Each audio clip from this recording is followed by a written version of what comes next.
Hello class, welcome to सुनी study point. आज हम डिस्कस करने वाले हैं 10 मोस्ट इंपॉर्टेंट जनरल नॉलेज के क्वेश्चंस। चलिए शुरू करते हैं। पहला क्वेश्चन है, निम्न में से किस वंश के शासकों को सुल्तान नहीं कहा जाता था? सही आंसर है मुगल। मुगल वंश के शासकों को सुल्तान नहीं कहा जाता था। क्यों नहीं कहा जाता था? क्योंकि मुगल शासकों ने कभी सुल्तान की उपाधि धारण नहीं की। अब जो सुल्तान की उपाधि है वो कहाँ से आई? तो सुल्तान की उपाधि जो है वो तुर्की शासकों के द्वारा भारत में लाई गई। अब देखते हैं कि जो सुल्तान की उपाधि सबसे पहले किसने धारण की, कौन सा ऐसा शासक था जिसने सबसे पहले सुल्तान की उपाधि धारण की? तो वो था महमूद गजनी। अब बात करते हैं मुगल वंश की। तो मुगल वंश की स्थापना किसने की थी? बाबर ने 1526 में की थी। मुगल साम्राज्य की जो स्थापना करने वाला बाबर था, उसका जन्म हुआ था 14 फरवरी 1483 में आंदीजान, जो कि उज्बेकिस्तान में पड़ता है। अब ऊपर हम देख रहे हैं कि लोधी वंश, खिलजी वंश और तुगलक वंश। तो इनके संस्थापक मैं आपको बता देता हूँ, इंपॉर्टेंट है। तो लोधी वंश की जो स्थापना की थी वो की थी बहलोल लोधी ने, और खिलजी वंश की स्थापना की थी जलालुद्दीन फिरोज खिलजी ने, और तुगलक वंश की स्थापना की थी गयासुद्दीन तुगलक ने। नेक्स्ट क्वेश्चन, निम्नलिखित में से कौन सा साहित्य संस्कृत में नहीं लिखा गया है? सही आंसर है तिरुकुरल। तो ये साहित्य जो है वो संस्कृत में नहीं लिखा गया है। तो ये किस भाषा में लिखा गया है? ये तमिल में लिखा गया है। नीचे आप देख रहे हैं रत्नावली, रजत रंगनी और मेघदूत, ये तीनों जो साहित्य नीचे लिखे गए हैं ये संस्कृत में है। अब इनके लेखक देख लेते हैं। जो तिरुकुरल लिखा गया है वो थिरुवल्लुवर ने लिखा है, रत्नावली हर्ष द्वारा लिखा गया है, और रजत रंगनी कल्लड़ द्वारा, और मेघदूत जो है कालिदास द्वारा लिखा गया है।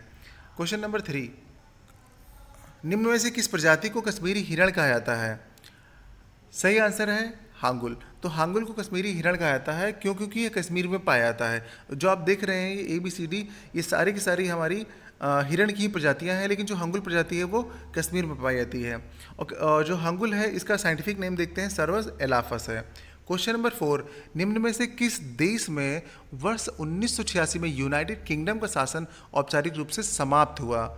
सही आंसर है ऑस्ट्रेलिया। तो ऑस्ट्रेलिया में यूनाइटेड किंगडम का जो शासन है पूरी तरीके से कब समाप्त हुआ था? 1986 में। अगला क्वेश्चन देखते हैं, इनमें से किसे लेडी विद द लैम्प का खिताब दिया गया है? सही आंसर है फ्लोरेंस नाइटिंगेल। तो फ्लोरेंस नाइटिंगेल को लेडी विद द लैम्प का खिताब दिया गया है। देखिए फ्लोरेंस नाइटिंगेल जो है ना, इनको आधुनिक नर्सिंग का जन्मदाता माना जाता है। क्वेश्चन नंबर 6, लोहे में जंग लगना इनमें से किसका सामान्य उदाहरण है?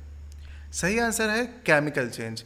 तो लोहे में जो जंग लगना सही एग्जांपल है किसका? केमिकल चेंज का। अब देखिए जैसे आपके घर में लोहा है, उसमें जंग लग जाए तो आप उस जंग को छुड़ा दीजिए, अच्छे से धुल दीजिए अच्छे से। क्या वो जो लोहा है आपका अपनी पहली जैसी पोजीशन में दिखेगा? अगर दिख रहा है तो आप उसको फिजिकल चेंज कहेंगे, लेकिन वो ऐसा नहीं दिखेगा, क्योंकि जंग लगने के बाद लोहा काफ़ी कमज़ोर हो जाता है और वो जो इस पर स्पॉट पड़ जाते हैं वो सही नहीं होते हैं। तो ये केमिकल चेंज है। मतलब केमिकल चेंज क्या होता है कि अगर आपके पास कोई बॉडी है, मतलब कोई भी वस्तु है, अगर वो चेंज हो जाती है, ठीक, किसी चीज़ के भी द्वारा चेंज होती है, आप उसे प्रेस करते हैं या कोई प्रेशर लगाते हैं, कैसे भी चेंज करते हैं, अगर वो प्रेशर हटाने के बाद, वो एक्ट वापस लेने के बाद वो अपनी पहले वाली पोजीशन में आती है, तो उसको हम कहते हैं कि ये फिजिकल चेंज है। अगर वो पहले वाली पोजीशन में नहीं आ पाती तो हम इसे कहते हैं ये केमिकल चेंज है। और एक्सोथर्मिक और एंडोथर्मिक ये तो हमारी हीट के ऊपर डिपेंड करता है कि हीट वाला प्रोसेस होता है कि जैसे कोई प्रोसेस चल रहा है वहाँ पे अगर हीट रिलीज हो रही है, मतलब हीट बाहर निकल रही है, तो एक्सोथर्मिक प्रोसेस, और अगर वो प्रोसेस के दौरान क्या हो रहा है कि हीट एब्जॉर्ब की जा रही है, तो एंडोथर्मिक प्रोसेस होता है। अब चलिए जैसे केमिकल जो चेंज है ना, इसके एग्जांपल देखते हैं। दूध का दही में बदलना, तो देखिए दूध दही बन गया है, अब दही से वापस दूध बन पाएगा? नहीं, तो ये केमिकल चेंज हो गया है। अगरबत्ती जल गई है, राख बन गई है, तो राख से क्या वापस अगरबत्ती बन पाएगी? नहीं, तो ये क्या हो गया हमारा केमिकल चेंज। लकड़ी जल चुकी है, राख, तो ये भी लकड़ी नहीं बन पाएगा। और भोजन हमारा हमने खा के डाइजेस्ट कर दिया, जब भोजन डाइजेस्ट हो गया तो वापस क्या वो फिर से भोजन बन पाएगा? नहीं। तो मतलब ये देख आप क्या समझ गए कि भाई केमिकल चेंज के ऐसे प्रोसेस जो वापस नहीं आ पाते हैं। आई थिंक अब क्लियर हो गया होगा। चलिए अगला क्वेश्चन देखते हैं, भारत की सबसे लंबी रेल सुरंग कौन सी है? सही आंसर है पीर पंजाल सुरंग। तो पीर पंजाल जो रेल सुरंग है ये भारत की सबसे बड़ी रेल सुरंग है, और इसकी जो लंबाई है वो है 11.215 किलोमीटर। तो लगभग 11.5 किलोमीटर, 11.25 किलोमीटर इसकी लंबाई है। और ये जो है ये पीर पंजाल इसको क्यों कहते हैं? क्योंकि हिमालय की जो पीर पंजाल श्रेणियाँ हैं ना, ये वहाँ से निकलती है, तो इसलिए इसको पीर पंजाल सुरंग भी कहते हैं। और इसको बनिहाल सुरंग भी कहते हैं, क्योंकि बनिहाल कस्बे से गुजरती है, इसलिए इसको बनिहाल सुरंग भी कहते हैं। तो आप लोग कंफ्यूज मत होइएगा, इसके दोनों नामों से जाना जाता है, पीर पंजाल सुरंग या फिर बनिहाल सुरंग। क्वेश्चन नंबर 8 देखते हैं, राष्ट्रीय भू भौतिक अनुसंधान संस्थान कहाँ पर स्थित है? तो जो ये नेशनल जियोफिजिकल रिसर्च इंस्टीट्यूट है ये आपका हैदराबाद में स्थित है और इसकी स्थापना हुई थी 1961 में। और आप हैदराबाद देख रहे हैं तो हैदराबाद जो है वो आंध्र प्रदेश की कैपिटल है और अब तो अमरावती बन चुकी है, वो तेलंगाना की कैपिटल है ये प्रेजेंट टाइम में। और मुंबई जो है महाराष्ट्र की कैपिटल है और जयपुर जो है राजस्थान की। तो जमशेदपुर जो है किसी राज्य की कैपिटल नहीं है, ये एक शहर है जो झारखंड में पड़ता है और इसे द स्टील सिटी बोलते हैं। तो यहाँ पर मतलब स्टील का बड़ी बड़ी फैक्ट्री है यहाँ पे, और स्टील का प्रोडक्शन अगर इंडिया में बात किया तो सबसे ज़्यादा यहीं पर होता है। नेक्स्ट क्वेश्चन देखते हैं। पृथ्वी के प्रस्तर में दूसरा सबसे प्रचुर मात्रा में पाया जाने वाला तत्व कौन सा है?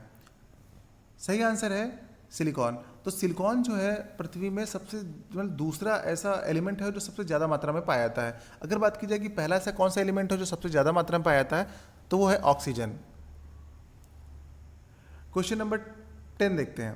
क्वेश्चन नंबर 10 है कि हेलिस कॉमेट जो है वो कब दिखाई देता है, कितने वर्ष बाद नजर आता है? तो सही आंसर है 76। तो 76 वर्षों के बाद ये दिखाई देता है।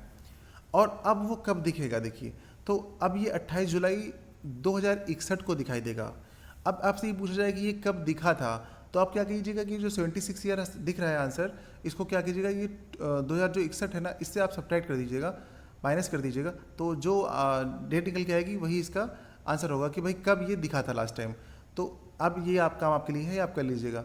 तो क्लास आज के लिए बस इतने ही क्वेश्चन है। अगर ये क्वेश्चन आपको अच्छे लगे हो, समझ में आए हो, तो प्लीज़ मेरे चैनल को लाइक शेयर एंड सब्सक्राइब कीजिएगा। मिलते हैं हम नेक्स्ट क्लास में नए क्वेश्चन के साथ। Thank you.